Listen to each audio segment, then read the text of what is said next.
The University of Wyoming research projects have a lot of interesting programs going on at all the times. Right now we have an interesting project here at the Greenhouse Research Facility in Laramie. Nate Story has one of those projects. Why don't you tell us a little bit about it? So I'm doing essentially integrated aquaculture and hydroponics. So we grow fish in tanks, and then we take the wastewater from fish production and we cycle it through hydroponic elements, and the plants clean the wastewater so we can send it back to the fish. But what it really does is it takes the liability of fish production, that's the waste produced, and it turns it into another product that we can sell. And actually a product that we're finding is worth a lot more than the fish is. Okay. And what kinds of crops are you growing in the vertical gardens? So right now we're basically doing a little economics study. We're looking at a bunch of different greens and herbs and how well they sell in a small town like Laramie.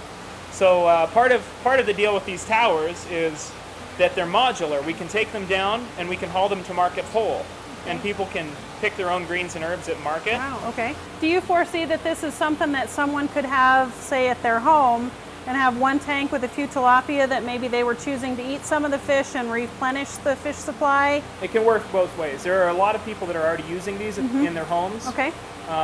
Or in their own personal systems. You know, we're talking anything from like a 30 or 50 gallon aquarium up to, you know, hundreds or thousands of gallons of aquacultural effluent that they're dealing with. So, yeah, it can be done on a really small scale, and it can be done on a scale where you're actually consuming some of the fish from your system. Okay.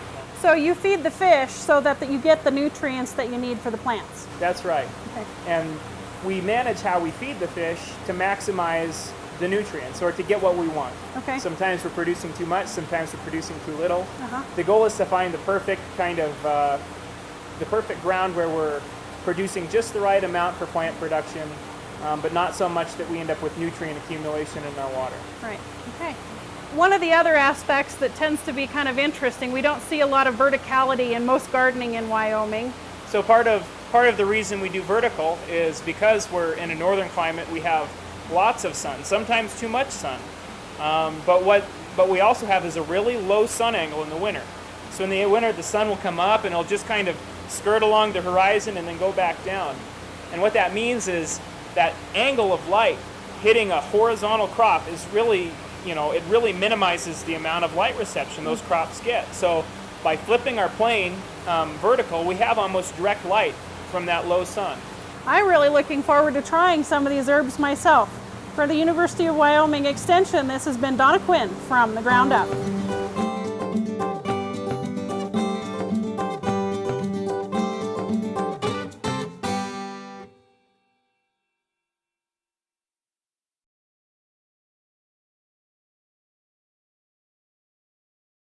I think the pallet garden represents a really good example of what I'm going to call vertical thinking. So thinking outside the square, and basically instead of growing along the ground, if in some places we have limited space, so it's much better to go vertical. So and I think in this site is very flat, and this actually will stand out a lot, this garden, and people will notice it from far away.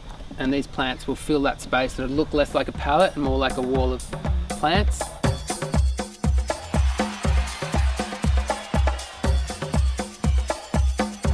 Okay, so what you'll see here is Jordan's actually sliding cardboard through on the facing side of the pallet, and this is to secure the soil in so that the soil stays tight and compacted and protects the plants as much as possible when the plants are in. He's now going to just grab the staple gun and staple it into place, which also helps to assist the soil remaining compact.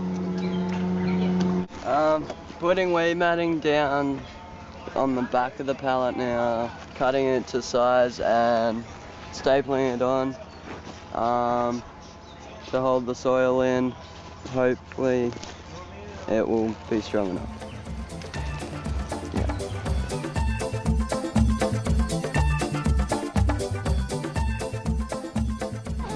So we just decided to stand this one up, peg it into the ground with the cardboard already attached, and what this young man's doing right now, by the name of Jay, is trying to get soil. He's filling it with soil.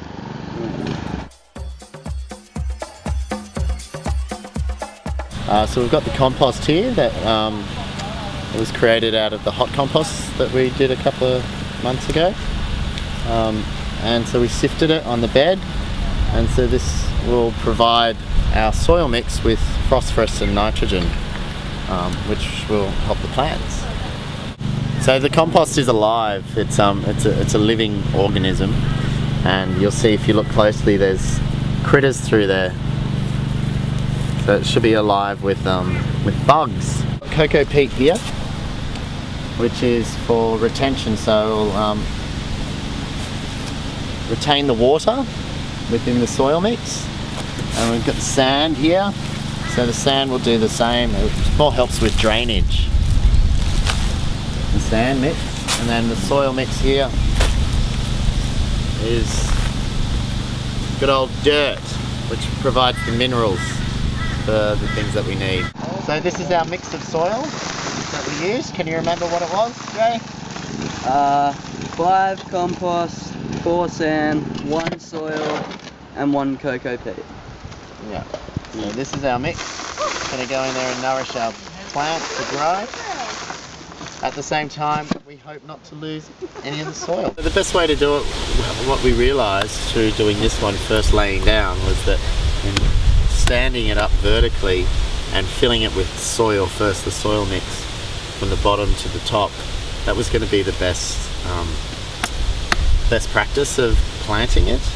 And the reason why is that it wasn't going to disturb the soil. It was going to allow the soil to just sink and stabilise in there, and then with the cardboard backed up against the front of the pallet, we could then just cut a hole with the blade through the cardboard and go straight in and plant straight into the soil via that way.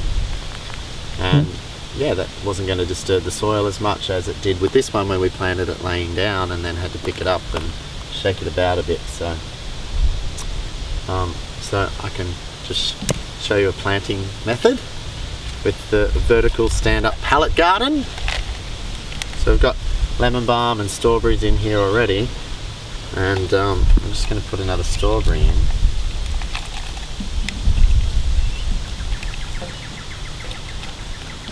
So we're limited with space when it comes to actually planting in these holes here.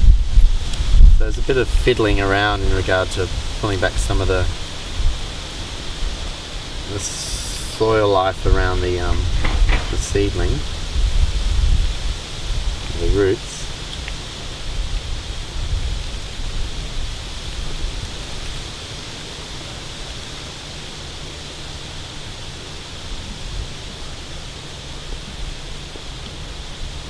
And then Bob's your Auntie Strawberry, look at that!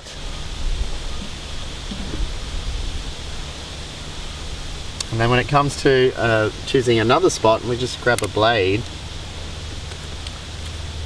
just cut across in there, just dig a bit of a hole.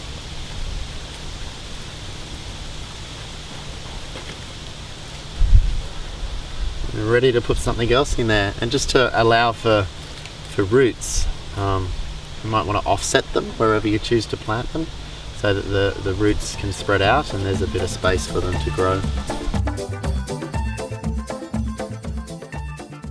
To care for the pallet garden, we want to water them in kind of daily until they're established, and then maybe once a month give them some liquid fertilizer like worm juice or sea salt, and just make sure they're hydrated enough from day to day. And we're just going to, with this oregano, try and, as it grows, train it down this side just so that it's covering the black plastic on that side to make it more aesthetic.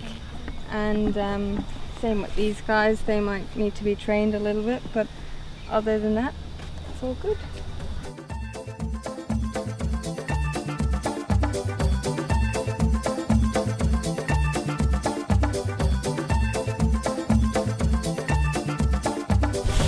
They're loving us right now.